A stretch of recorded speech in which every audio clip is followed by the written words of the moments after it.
You might not say this out loud, but a part of you already knows something is wrong. On paper, your life looks acceptable, maybe even good. You have a job, a roof, some money coming in. Maybe you train. You are not completely out of shape. You have a partner, or at least options. People would probably say you are doing better than most. And yet you wake up with a tight knot in your stomach. Your mind starts racing before you have even left the bed, replaying conversations, scanning for problems, wondering what you are forgetting. During the day you function, you handle work, you laugh when you are supposed to laugh, but underneath is a constant background hum of fear that never fully shuts off. The worst part is the guilt. You look around and see people with real disasters in their lives, and you tell yourself, I have no right to feel like this. So you hide it, you joke. You say you are just stressed. At night, when things are finally quiet, your thoughts get louder, and you feel like a fraud inside your own life. The checklist says you should be happy, but the experience in your body says something is fundamentally off. This is where most men turn on themselves, assuming they are weak, ungrateful, or secretly broken. But there is another possibility. What if you are not crazy for feeling this way? What if you have run into a specific kind of suffering that has nothing to do with how good or bad your circumstances are? Buddhists gave it a name centuries before social media and modern anxiety existed. To see it more clearly, I want to show you a man whose life looked objectively good, while his mind was quietly falling apart. Adrian was the kind of man people point to when they want to prove that life is fair if you just work hard. Late 20s, solid salary at a tech company, not rich but comfortable. A small but clean apartment. He went to the gym 4 times a week. His blood work was good. His relationship had no screaming fights or dramatic breakups. His parents were proud. His friends said, "You're doing well, man. You've got everything lined up." But at night, when the apartment finally went quiet, something else showed up. Lying in bed, Adrian's mind would play in every conversation from the day, zooming in on micro expressions, wondering if he had sounded stupid, if he had offended someone, if that silence in a chat meant he was being slowly pushed out. He would rehearse disasters that had never happened, seeing his boss fire him, his girlfriend leaving him, his savings evaporating in some vague economic collapse. Then he would pick up his phone and scroll the news or social feeds, telling himself, "I'm better off than most of these people. I have no right to feel like this." Instead of calming him, that thought tightened his chest further. Because now, on top of fear, there was shame. When friends complained about money or family chaos, he nodded and minimized his own struggle. "I'm just a bit stressed, I'll be fine." Alone, he kept asking, "What is wrong with me? Why am I like this when nothing is wrong?" The answer is uncomfortable and freeing at the same time. His suffering was real, even though his story did not look tragic from outside. He wasn't broken. He was trapped inside a kind of suffering most people don't have language for, the kind Buddhism mapped out centuries ago. When you hear the word suffering, you probably picture war, poverty, illness, heartbreak. So when you look at your own life, You tell yourself, I'm not really suffering. I'm just being soft. But when the Buddha talked about dukkha, he wasn't only pointing at visible catastrophe. He described 3 flavors of it, and one of them fits the anxious, successful man almost perfectly. The first is dukkha, the obvious pain of body and heart injury, hunger, grief, betrayal. When life hits you hard from the outside, the hurt needs no explanation.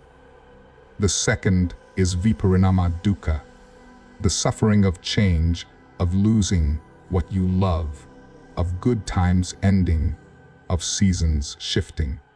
Even happy moments carry this, because part of you already fears their disappearance.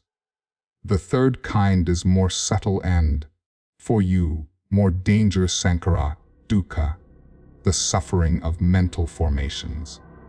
Here the problem is not what is happening, but what your mind keeps doing with whatever happens. An endless stream of expectations, judgments, comparisons, fantasies, and old stories overlays every moment of your day. Outside, you are just sitting on a sofa. Inside, your mind is running simulations of failure and rejection. Outside, your relationship is fine. Inside, you are reading meaning into every pause and silence. This is the flavor of suffering that stalks people whose lives look fine on paper.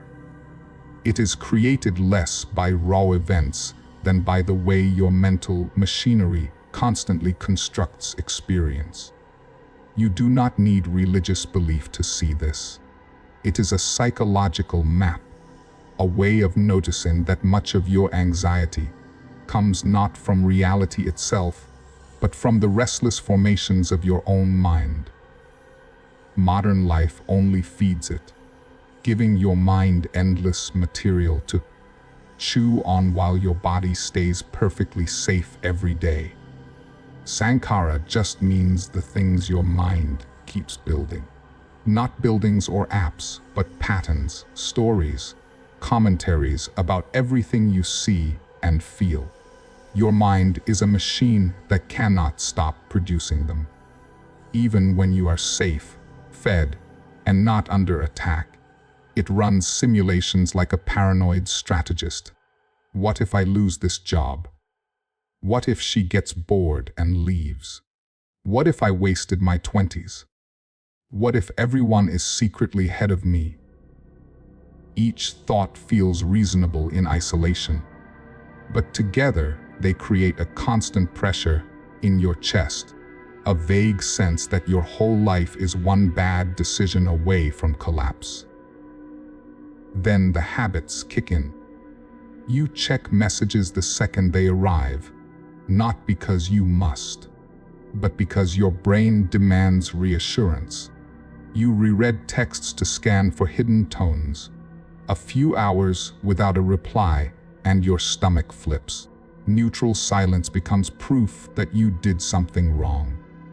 A small drop in views, salary, or attention, and your mind writes a disaster headline, then forces you to stare at the numbers as if that could save you. Your nervous system does not know the difference between a real threat and a well-imagined one. So it reacts to these mental formations as if a tiger had walked into the room. Heart rate up, breathing shallow, muscles tight, brain foggy.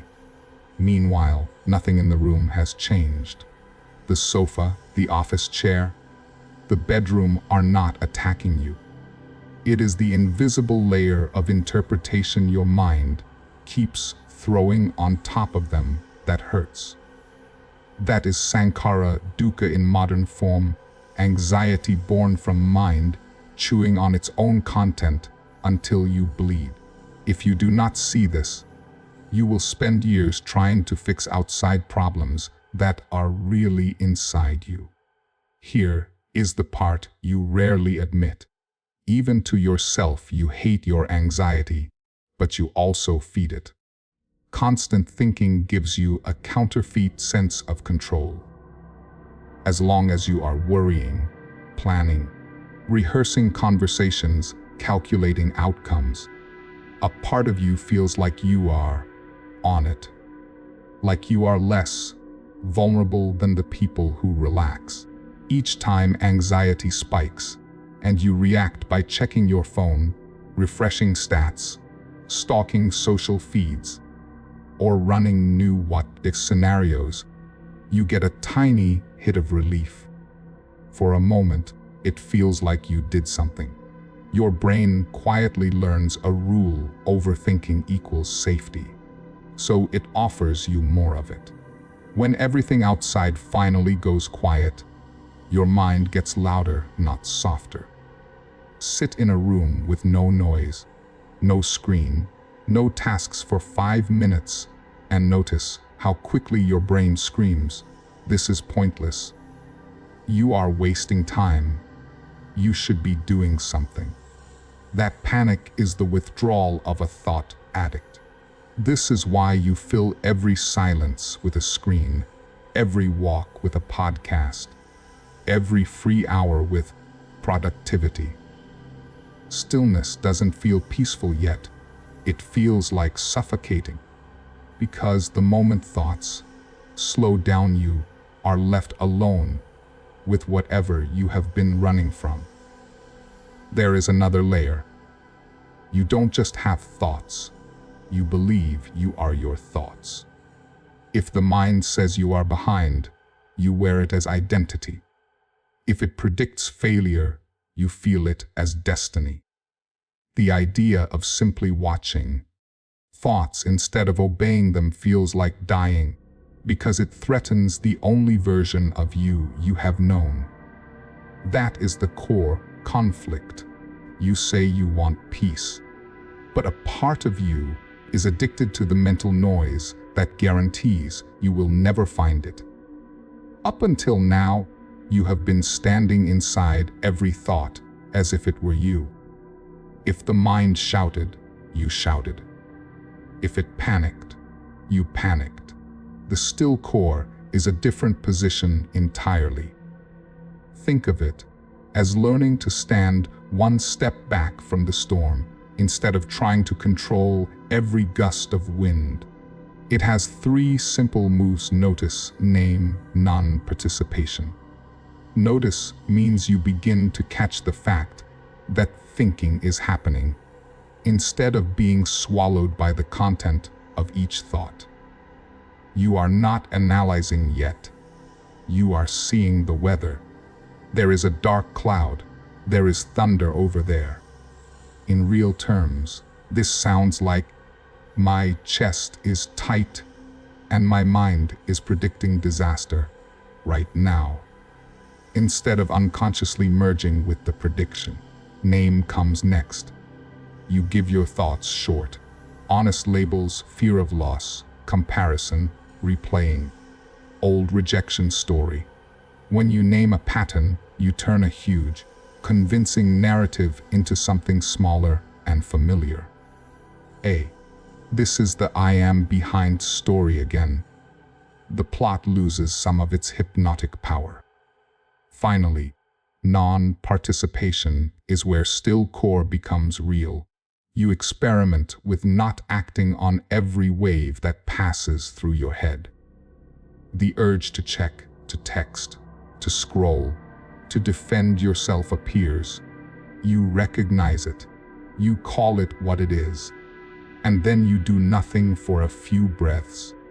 You let the wave rise, peak, and fall while you stay exactly where you are. Picture a samurai in a battlefield of thoughts. Noisy, chaotic figures rush past him, some screaming his worst fears, some promising glory if he chases them. Most men swing their sword at every shadow. The warrior with a still core only moves when it truly matters. This is not positive thinking. It is not fighting bad thoughts with good ones. It is the practice of discovering that who you are is deeper. than the noise your mind produces, and that discovery is what begins to starve Sankara, dukkha, of its power over you. You do not need a monastery or a mountain cave for this work. Your ordinary day is more than enough. The point of still core is not to feel calm, only when nothing is happening, but to stay rooted while life moves around you. That means using the moments that already spike your anxiety as training drills instead of seeing them as proof you are failing. At work, an email lands with a sharp subject line or a message from someone whose opinion you fear. Your old reflex is instant reaction: open, reply, explain, apologize, defend. Now you practice differently. You pause for 3 slow breaths. You notice the surge in your chest. You name it: fear of being judged, fear of losing status, fear of conflict. Only then do you choose a response, not from panic, but from the part of you knows what actually needs to be said. In the gym, a thought appears mid-set. You are still small, still weak, still behind. Instead of swallowing it as truth, you see it. Call it comparison mind, and bring your focus back to the weight in your hands, the rep you are on, the air moving in and out. In relationships, when a disagreement flares and you feel the urge to shut down or attack, you catch the story your mind throws out. No one respects you. This always happens. You are about to be abandoned. You label it old rejection script and choose one honest sentence instead of the usual pattern, something that moves the conversation forward instead of detonating it. To make this real, you pick a few daily bell moments: each notification buzz, each time you open a door, each time you touch your phone becomes a quiet question: am I lost in the storm right now or sitting at my core? These are not cute hacks. They are repetitions. Every drill weakens the knot between you and your thoughts, until acting from still core feels more natural than being dragged by whatever your mind shouts next, even when life around you refuses to slow. The easiest lie to believe is that you are your anxiety. You say it without noticing: I am an anxious person, I am an overthinker, I am like this. You melt your identity into the latest storm blowing through your mind. When the clouds are dark, you say you are broken. When they part for a day, you say you are fixed. But clouds are not the sky. Thoughts, moods, and fears are not you. They are weather passing through you. Still core and the idea of Sankara, dukkha, not about making the weather perfect. They are about remembering that you are the space it happens in. Imagine the difference between living as a raindrop and living as the sky. As a raindrop, every gust of wind is a crisis. As the sky, the same storm can be violent, but it cannot tear you apart. This is what the samurai and the Stoics were chasing: not numbness, but an inner base that external chaos could not easily move. You are not trying to become a man who never feels fear, doubt, or sadness. You are becoming a man who can feel all of them without immediately abandoning himself. The old version of you was the guy who has everything and still feels like a fraud. The one you are training now is different. He can hold success without needing it to prove his worth. And he can face loss without instantly deciding that he is worthless. His life can improve or crash. Both will hurt, but neither will erase him. Anxiety will visit. Some days the clouds will be thick. The difference is that it will be weather, not identity. It will no longer be the author of your choices, background noise to a man who knows where he stands. By now, you can see the shape of your own paradox. On the outside, your life might be good by almost every measure that people care about. Yet inside your mind, there is a restlessness that never quite lets you breathe. Buddhism gave that restlessness a name long before your job, your phone, or your feed existed. Sankhara dukkha. The suffering produced by the way your mind constantly builds stories, expectations, and fears on top of reality. You have seen how modern life feeds this machinery, turning thought into a drug and noise into a lifestyle. You have also seen that you are not helpless inside it. With still core, you have a position to stand in, a way to notice name, and refuse to participate in every mental storm without abandoning your ambition or your standards. From here, your path divides. In one future, you keep chasing external upgrades, hoping the next promotion, the next relationship, the next perfect routine will finally fix the feeling inside your chest. The scenery will change, but the prison walls in your head will not. In the other future, you start training your relationship to thought and emotion themselves, using your daily triggers as drills. Your peace and your power grow from the inside out, regardless of metrics. If you are serious, choose one daily trigger and one domain and commit publicly to practicing still core there for 30 days. Write it in the comments, not for attention, but as a line you draw for yourself. The fact that anxiety hits you even when your life is good is not proof you are broken. It only means you are ready to train at a deeper level. The weather in your mind will always change, but you can become the sky that holds it now.